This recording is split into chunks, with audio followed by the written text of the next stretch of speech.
It's not like this liaison office was actively being used recently, but how much does this tell us about how desperate North Korea is right now for attention? So they had, North Korea had warned of demolishing the building, but I think it came as a shock to all of us that it actually was physically demolished.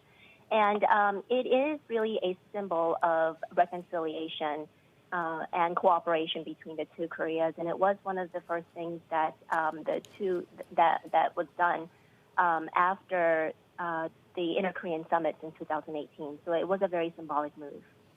What's been really interesting in these times of tension has been how prominent the role of Kim Jong Un's sister Kim Yo-jong has become.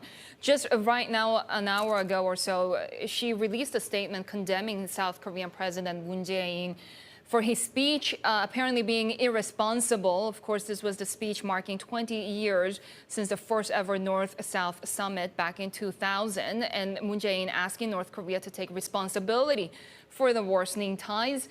What can we gauge from her role in the regime right now? I think the way that she is being portrayed and handled in North Korean state media tells us two things: that Kim Jong-un really wants to elevate her in the regime. And secondly, this seems to be intended to cement her position as a policymaker in North Korea. So before, she was mostly known as Kim Jong-un's sister, who accompanied the leader on public visits. And even though she had a party title, it was unclear what she did in the party and to what extent she was involved in making and executing party policies.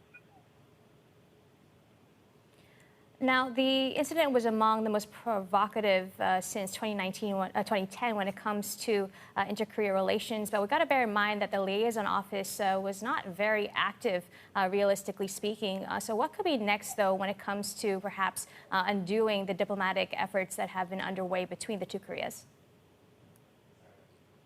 Also, we can see that South Korea is trying to make contact with North Korea behind the scenes. They apparently offered to send special envoys to the North Korean leader, and North Korea just this morning announced that they rejected that offer. So I think those types of reaching out activities will continue behind the scenes, at least on the part of South Korea. But my feeling, though, is that for the time being, North Korea probably will not respond positively to these outreach efforts from Seoul. And I think for a while we are going to see tensions. And I think pretty much everything is on the table, from North Korea's military drills along the border to possibly even provocations and artillery exercises targeting South Korea. And what can we make of a potential U.S. response? Because we see the ire raised among the more hawkish voices in the Trump administration. I frankly don't see the Trump administration taking too much interest in South Korean or Korean Peninsula affairs at the moment. I think President Trump has made it clear on a number of occasions that he doesn't really care much about North Korean short-range missiles or artillery, for that matter, as long as they don't impact the continental U.S.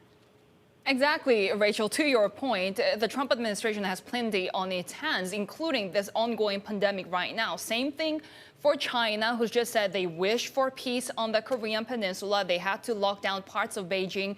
The international community is really too busy right now to deal with Pyongyang. So what's the strategy here for North Korea to do this right now? So I think this ongoing situation globally helps out North Korea. It's, as you said, that the U.S. is too busy on its own home front to pay too much attention to North Korea right now. There's actually a growing rift between the U.S. and China, so that also could work in North Korea's favor. Eventually, this is a transit point, what's happening with South Korea. They will move on to the U.S., and I can foresee North Korea in the late summer or in the fall moving on to testing longer-range missiles or even a submarine-launched missile. And that would be also in the lead-up to the U.S. presidential election. And that would be a great way to get back at Trump for the failed diplomacy between the two countries, and also to show off to the world North Korea's strategic weapons capabilities.